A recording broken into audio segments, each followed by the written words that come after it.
Welcome to the Achieve Podcast, the show where we highlight the leaders, creators, and entrepreneurs who are building meaningful businesses and shaping their industries. My name is Jessie Warner. I'll be your host today. We're excited to have Arvind Sarin, Chairman and CEO of Copper Digital, with us today. Arvind, it's a pleasure to have you on the show today. Thank you. It's my pleasure. Arvind, so the audience can get to know you a little bit better, give us a quick backstory on your business. What do you do? How did it all get started? Fantastic. Yeah. So I like to call the TurboTax for Oasis documentation, and it's a very niche field in home health. And home health is when an elderly person gets admitted to an acute facility and they need care at home, then home health providers would send nurses to do the admissions and then do the skilled nursing visits and different therapies and all of that stuff. So we enable them by utilizing AI and scribing tools and different logics to get that documentation done, which normally takes a couple of hours, but with our platform, you could get done in less than 20 minutes. And a little bit more about me. I grew up in India and came here about 21 years ago. I live in Dallas now. I went to UT to get my master's in business administration. I also have another master's in electrical engineering. Initially, I was a software developer and then decided to go on my own after working for another startup. And that's when the journey started. Initially with mobile, we did that for 4 years, then cloud transformation and then digital transformation. And then while I was doing my own podcast, I discovered that healthcare, was such a fantastic field. You could have such a huge impact. And that's when I was like, we got to get into healthcare and solve a lot of these problems and make access available for everybody. And so this is our Act One, where we're utilizing AI to do documentation. There's many more things that we want to do that, we have a team that continues to talk to the customers and come up with ideas for creating better patient outcomes, for increased reimbursements for even the providers, and then also making the lives of the clinicians a lot easier. So when did you start Copper Digital? 2010, so it's been 16 years. 16 years. Tell me about that journey. How has the business changed from when you started it to what it is today? Oh my God, it has changed many times over the last 16 years. I still remember when I started we were more, everyone was talking mobile because mobile was just becoming super popular. And we had, anyone who would come in and want to develop a mobile application, we would try to understand their requirements and give them a way to sort of be an entrepreneur with a mobile application. And then that was initially what we were doing for the first couple of years. And then we discovered that there were a lot of enterprise problems that mobile could solve. So we moved to working as a mobile developer for a lot of the enterprise companies. So we worked with Cisco, Visa, Verizon, US Army, Department of Homeland Security. We actually did the SiriusXM application as well. And that journey was amazing, but very soon we discovered that our customers wanted more than just a mobile application. So we expanded to do more cloud transformation, kind of just took the advantage of understanding where the market was going. And that's how we continued to sort of slightly tweak the business as we continued on. I remember we also, came up with the forward deployed engineer model at that time, where Barclays, we had, a dozen engineers that were deployed to do the work for them. And then around, 2018 or so, it was more on digital transformation. And we did that for 4 years as well, where we had a lot of different engagements where we could do automation and RPA and, just help customers get rid of the very mundane, tedious, boring tasks and have, the automation take it over. However, now, like in the last 3 years, since ChatGPT came out and everybody discovered it, and there were actual use cases that it could solve problems, we were like, whoa. So early on, we were like, wow, this means there's tons of opportunity. But then we were soon discovered that it's very important to get very niche and focused when there's a brand new technology that has so much potential to disrupt everything. So now I feel like from a project-based company becoming a platform and really having a product where we could scale beyond having to add engineers is really fantastic. Let's talk a little bit about AI. Obviously, there's a lot of buzz around AI automation. Sounds like you're using it, you've built it into your tool. How are you using AI in your business to help your business grow as well? Oh my God. So AI has absolutely changed everything in our business. Like, in fact, for me personally as well, I'm spending 6 to 8 hours every day just on exploring different LLMs and just really getting into very deep understanding of the different LLMs. So, from Gemini to Claude. Claude's, my favorite for most tasks. And then I also use Grok. I use, of course, started with ChatGPT, and the deep research is good over there as well. Claude Code has made a lot of the tasks, just super simple.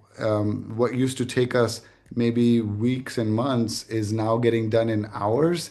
And this would be from like devices, like I have a device Plot that records everything, all the conversations. If I go talk to a customer, go to a trade show, it's just recording. So what I do is I feed it to my AI, and it creates very good summary for me and action items. But I took it another notch and I created a second brain. I call it Memex, that has three different layers, that continues to ingest my emails and continues to take my voice notes, and then has a much better context.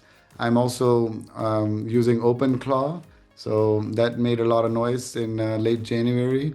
And funny story, it actually got misconfigured, and sometimes you have to sort of take the leap. But it started replying to my homeowners association WhatsApp group. There was a homeless person, and it was like, oh my God, we should look at both perspectives and empathize, and maybe that person needs something. And after a while, they had to sort of kick me out temporarily from the group because it just won't shut up, and I wasn't monitoring it at that time. But yeah, I have a Mac Mini that's running at my office. I'm not at the office right now. I'm traveling, and yeah, but in everything, it is helping me personally, and then across the board in the company as well. I got a bunch of meetings. We're, going to be starting to raise some capital to expand. So a lot of the emails to the healthcare VCs were sent by, just writing a few prompts and of course giving it good context and all of that. So I did the research, created the list, sent out emails, and yeah, I mean, I ask it all sorts of tasks from, I like to call it, my focus this year is productivity, and production. Production like video production, what we're doing now. So I have a podcast as well where, in fact, it creates those animated videos. I don't know if you're familiar with Remotion, but that's also something that we use a lot. And for patient education, like educating patients on fall risk, it creates the entire video. And it's able to also analyze the population data to then give you the right types of topics for videos as well. So, I mean, I can go on, but AI has completely changed my life. In fact, I was jet setting around the world, a little bit burnt out with working so hard. And then after this, I've just got this new energy to really spend 16, 17 hours, because in 12 months, everything's going to change and we're going to be looking at a very different world. It's exciting and scary at the same time, right? It All the is. things you It can is. do. So congrats on all the growth and the implementing AI in a very meaningful way in your business.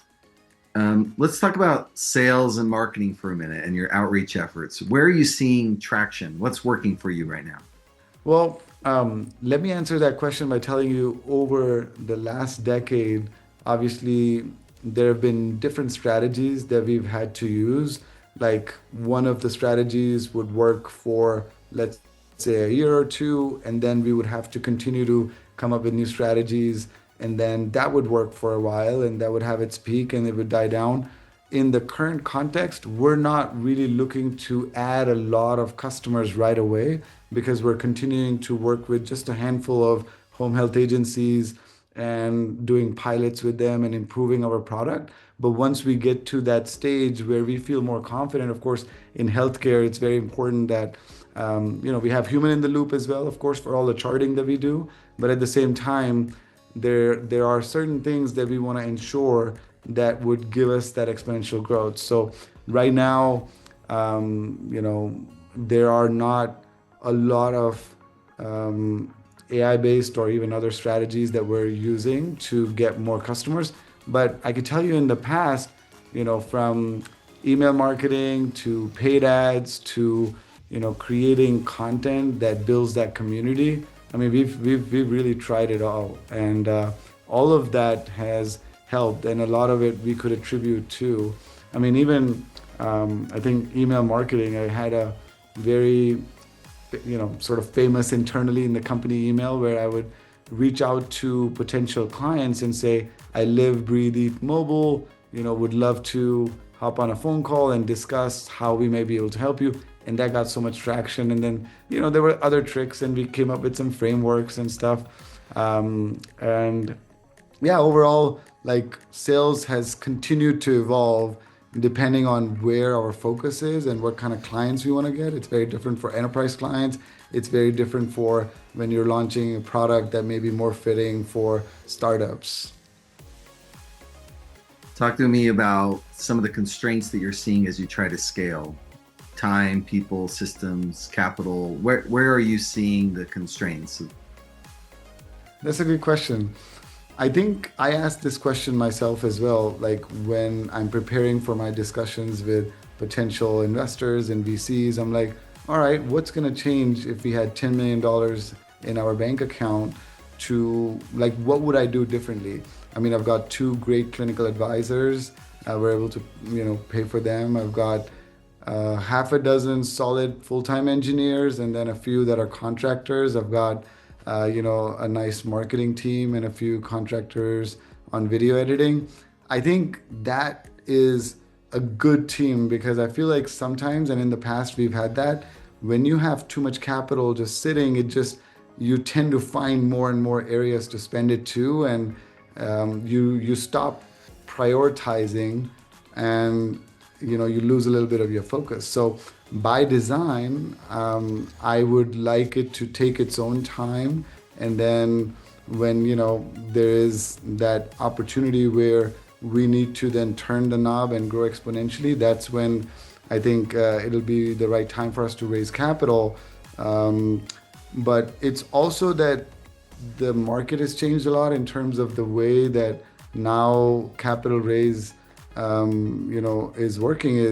It's a very long-term relationship. It's 5 to 10 years that you're going to be with that VC or private equity person. So you really want to be dating a lot of the VCs initially and have conversations and really try to understand their perspective about the market and stay in touch sort of every month, 2 months, do a call with them and show them progress. So then eventually when it comes time to, when you actually are ready to scale, then it's just the writing on the wall and they're all like, okay, well, how do we need to do this? Let's go forward. So that's on the capital side. On, finding good people, especially, who are not so skeptical about AI, because we do see that sometimes if someone's very set in the way they've done development for the last 20 years, there could be some resistance that could come from there about, oh, come on, we're not going to vibe code. And, what about reviewing all the code and how are you going to fix it? All that is true, but then there are still ways where you can change the way development is done by, having a lot of the code written by, these amazing tools that we have now, Claude Code, Cursor, Windsurf, we use all of them, mostly Claude Code, but we can definitely come up with ways where engineers are reviewing the code and they're really understanding it, and get yourself to 20, 30x of productivity. And again, I'm not even exaggerating there. The productivity really has become 20, 30x easy for this. So I mean, hiring was a little bit of challenge, like finding like-minded people who take a lot of pride in their work and want to achieve that mastery, and also who are interested in the healthcare field, because we want people that are really driven and see meaning and purpose in this, and not just there for the next paycheck.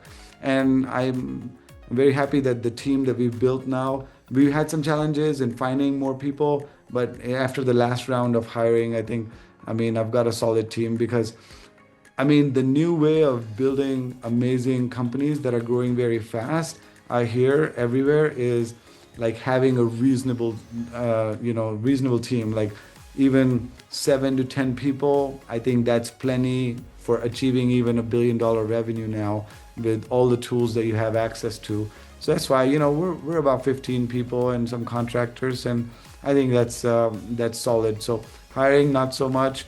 I mean, other than that, like marketing and getting the word out in a proper way, that might become a little bit of an area where we would need to focus on, like have high quality onboarding, because now the moat more than anything else is how you engage with the customers and how they feel about your product and how you make them feel when you're onboarding them. Because even though we may have the most amazing documentation AI with 3,000 plus clinical rules that can do all these things for you, in 6 months, everybody else is going to have it too. So building software is really not a moat. And that's why we're focusing on building those amazing relationships with the customers and retaining the ones we have and giving them an experience with onboarding and other engagement that they can really remember and refer other partners. Arvind, sounds like you've been at this for a while. Clearly, you know what you're doing here. You've built, sounds like you built an amazing team. What are you most excited about in the next stage of growth? I think like I mentioned, this is our Act One, and we really wanted to pick a narrow field and a problem that was so rampant that even if we have the software not fully developed, people are open to having those pilots done, and they are more forgiving when we're going out there and showing them the product and the capabilities of it. So I think that is really been serving us well right now. And that's what we're going to continue to focus on. I'm always excited about the next release that we have. Like right now, we're building this one very specific thing in our product. And, like I mentioned, my focus is product, productivity, and production. So product, I'm always super excited about, because we have every 2 weeks, new release coming out, and we're in fact releasing stuff on a daily basis. So I'm getting on the dev and watching the demo, hopping on with some of our engineers and brainstorming ideas. So that is the most exciting thing and my number one priority. Secondly, on productivity, like OpenClaw and exploring new tools. And there's Matt Wolfe, and many other amazing creators who I follow and see what is the latest AI news and how other people are utilizing AI to increase productivity. And I try to then take the transcript of that video and have my OpenClaw sort of learn that in my context and have that built as a skill. So that's been like super exciting. I've spent several sleepless nights just continuing to work on that. And then production too. I'm always excited to talk to people and get advice from them. If someone would watch one of these videos or other podcasts, often we get some comments, and sometimes critical, but then sometimes those are the ones that actually help you improve yourself and your products. So it's all three of those buckets are really exciting for me. And number one's, like I said, product, and then productivity, and then production of videos. Let's look back at your journey over the last 16 years. Talk to me about some of the wins and maybe some of the mistakes. What lessons are standing out to you? Oh yeah. So we've definitely made a lot of mistakes, and we've had our fair share of wins that we've celebrated and gotten super excited. So early on, I just had an idea of what entrepreneurship is and what building a company looks like. And I was like, all right, let's go, go, go. And, you know, like initially when we started, we had this office in Dallas. And then I was like, all right, well, we're doing so good and we've got a handful of customers. Why don't we expand and go to Silicon Valley? And next thing you know, I was on a plane with, two of my best people, and we were starting a new office in Santa Clara at that time. And then next thing you know, we got a great partnership in Baltimore, and that's our government office. So, expanding too quickly was a mistake that we made, and we learned our lessons and we shut those down and then focused back on this. And that was back in 2011, so long time ago.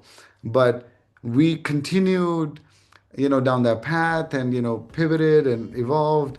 But then even I feel like in 2021, we were like, okay, I made that same mistake by saying that we're going to be global and we're going to have partnerships in, Dubai, because I see such a huge scope there. And, we tried to expand to even Australia. And I feel like none of that worked because, I mean, they were remote salespeople, didn't really, have a good way for me to even communicate value to them, let alone them communicating to the end clients. Then also, I guess, like initially we needed to stay as a services business to really make a lot of the mistakes and learn and not have that risk of ruins. Because when you're committed to a product, I mean, a lot of times it will not work. And if it doesn't work, then you just die. So I feel like one good thing that we did was that initially doing a lot of projects and being sort of an agency, like a tech agency, we were able to accumulate great experience and money as well, so that we could have enough resources to sustain us like through the pandemic and like, even after that, as there's so much disruption. I know like companies that are continuing to be project based are getting their lunch taken away by other smaller companies, or just Ronnie in Garage is able to compete. And it's very difficult to maintain sort of those barriers to entry for other players. And the cost, I mean, even the customers with these coding tools available for project-based business, they were starting to come to us in even 2024. Instead of those $500,000 projects, it was like, hey, we've already built, laid the foundation, but we don't know how to make it work. Can you fix it for 50,000? And that's when I knew that the market's changing a lot as well. And we had to do a super hard pivot and see. So I think those are some of the lessons. I mean, one thing I'm really proud of is that along the way in the 16 years of our journey, we've made a lot of friends. I mean, I've had some amazing people on the board, amazing people who've been in the executive team and engineers, and we call them all copper champions. And wherever they are, some of them at, amazing companies and great roles, and they always, are in touch and they reach back out and, we compare notes. So it's been really good to treat people with respect, even when you're letting them go. And sometimes you do have to let them go. I mean, I had to even last year because, I mean, we had plenty of people that we didn't need. And I had to really let go of a lot of people. And when you do it with respect and if you're authentic and honest with them, it goes a long way and they're your friends forever. Last question for you, Arvind. Final thoughts, advice that you give to other leaders or other entrepreneurs or who are on a similar journey? Well, the advice at this time I would give is like, oh my God, we're witnessing such a huge disruption and change. So whatever it is that you think is a priority, like you need to just get all hands on deck and put in all the time in researching and laying out your plans and paying attention to all the new tools and using them every single day, like at least 4 to 5 hours of being on LLMs and trying out different things. Whatever it is that you do for your regular business, just go out and try it out and watch other people use it. Follow them on YouTube, follow them, do calls, get mentors. If you're not already like utilizing AI almost all the time, you better find other friends who are and get inspired from them, or have those virtual friends. I think that's the advice I would give, because we're living through history being made. There has never been in the entire history a time like this. And that's why, this tokenization of our worlds is going to really change, all the businesses and disrupt everybody. So this is the time. If the next 2 years you are out in the woods or not paying attention, you could lose your business, or you could, not be the ones who are getting ahead and getting benefited from a lot of the disruption that's happening. Well, I love the energy, Arvind. I appreciate the stories and the insights that you shared today. It's fantastic. For those listening, if you want to learn more about Copper Digital and what Arvind is building, go visit copperdigital.com. And that'll wrap up today's episode of the Achieve podcast. A big thank you to our sponsor, Achieve Fractional, which provides fractional executives for growing businesses. And if you enjoyed today's conversation, follow the show. Share it with other entrepreneurs who also find value in it. And again, thanks for listening, and we'll see you on the next episode of the Achieve podcast.